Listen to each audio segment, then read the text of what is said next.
Magandang araw sa inyo lahat.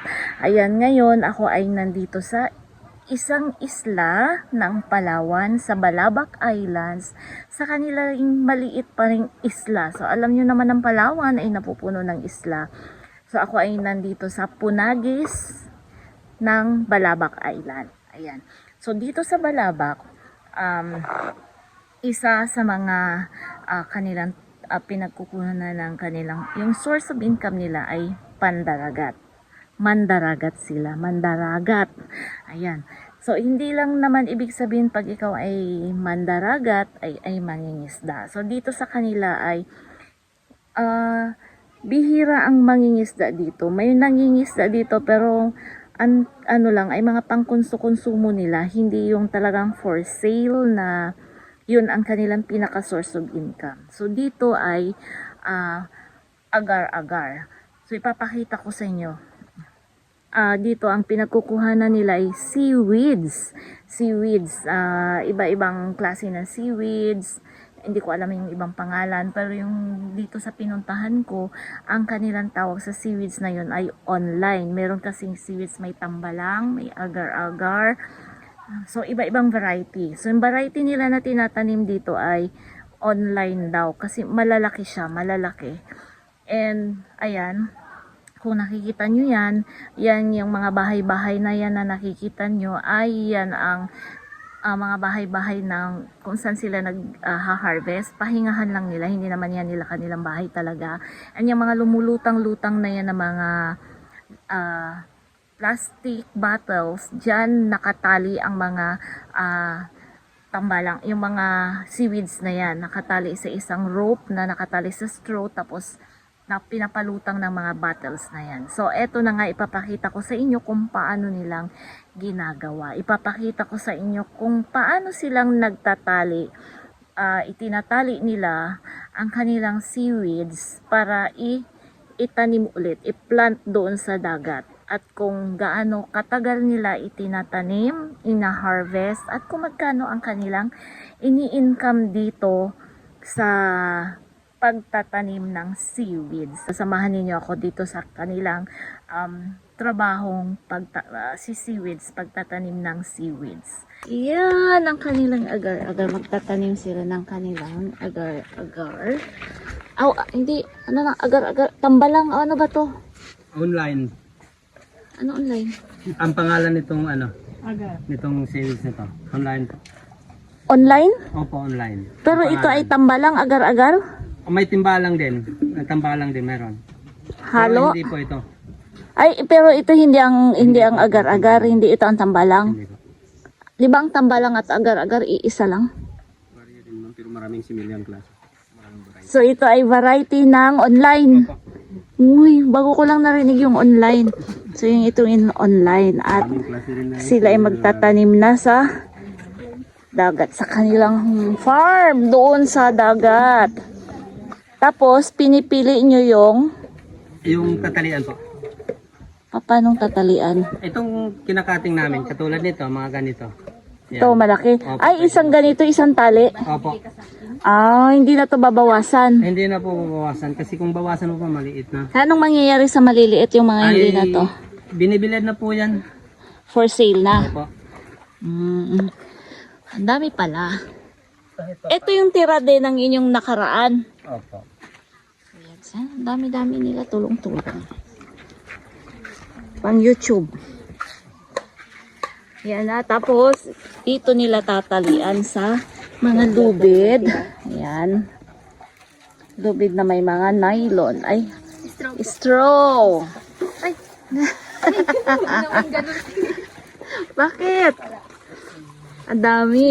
Ito yung mga napili na natatalian na. Gayon ang natalian na sa dulo. Yun.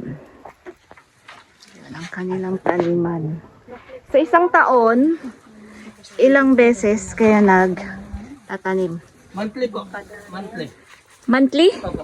Ang harvest ilang? Ganun pa rin po. Monthly nag-harvest? Depende sa dami ng natalian.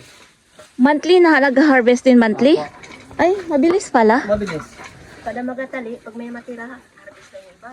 Depende po sa na tanim. Kung marami kang natanim, may ma-harvest ka dun. Akala ko months pa. Hindi po. Monthly pa. Depende kung nagsisimilya ka pa lang. Halimbawa nag-uumpisa ka pa lang, yun. Pero kung naka-umpisa ka na, marami ka ng tanim, pwede na, monthly. Monthly harvest ka na, monthly tanim din. Depende lang din kasi sa planting mo kung marami lang. Ganun pala yun. Ngayon ko lang nalaman. Kala ko matagal. Ang mahirap lang dito pag nag-umpisa ka, magpaparami ka talaga. Paparami muna, wala kang i-harvest. Ang harvest mo, itatali mo ulit. Opo. Ayan, ang dami oh. Isang tapos, anong oras kayo magtatali? Kailan kayo magtatali? Ay, maglalagay dun sa dagat. Bukas, iabunuhan pa po ito ngayon. Pagkatapos tali, mamayang hapon, abunuhan, patulugin pa isang gabi, tapos kinabukasan. Natutulog sila. Inupahan pa, inaabunuhan. Aabunuhan. Nilalagyan din pala sila ng fertilizer. Bukas, abangan natin. Magsama ako. Ay, saan ba? Pwede. Saan ba yun? Diyan. Diyan lang? Maglalagay? Tanim. Oo. Sama kayo. Oo. Ayan, ngayon ay mag-prepare na sila ng pang-abono mamaya. So, ito ang kanilang abono. Tanungin ko, kuya, paano pagtimpla ng abono? Ito po hanggang dito po yung tubig nito. Tapos, bawat isang drum, 2 kilo kalahati. Anong klaseng abono yun? 16-14. Isang drum na Isang drum tubig. na dagat, tubig dagat. Dagat yan? Opo, tubig dagat. Tapos, Tapos 2 kilo kalahati itong isang drum. ng abono. Opo. Tapos, kasi bumubula. Ayan, Kasi katulad niya bumubula. Opo, may shampoo. Hinahaluan ng shampoo para... Para pampadulas po siya, hindi makapitan ng gaano ng sakit. Opo, ng dumi.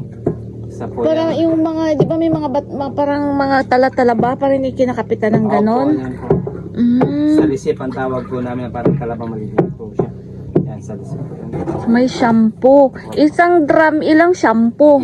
Isang sachet. Isang sachet, kahit anong shampoo. Hindi po, ito talaga ang required na ginagamit namin. Lahat. Mayroon silang brand, Palmolive. O baka naman Palmolive magbigay kayo dito ng kanilang supply. Libre.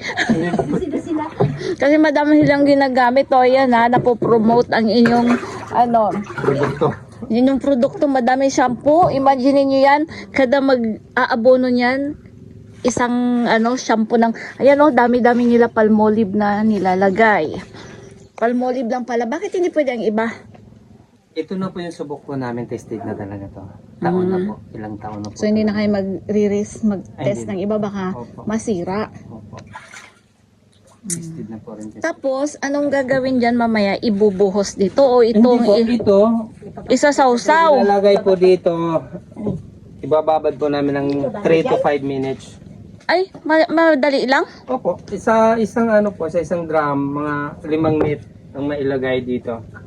Then, 3 to 5 Babantayan pala talaga Opo. kasi ganun kaikli ang oras. Depende po yan kasi matapang po itong abono bago. Pag bago matapang po siya. Masusunog. Opo. Kaya ganun kadali yung oras. Pero pag medyo mga ilang salang na po, mga 5 salang bawat isa, igagawin na po namin yan ng 7.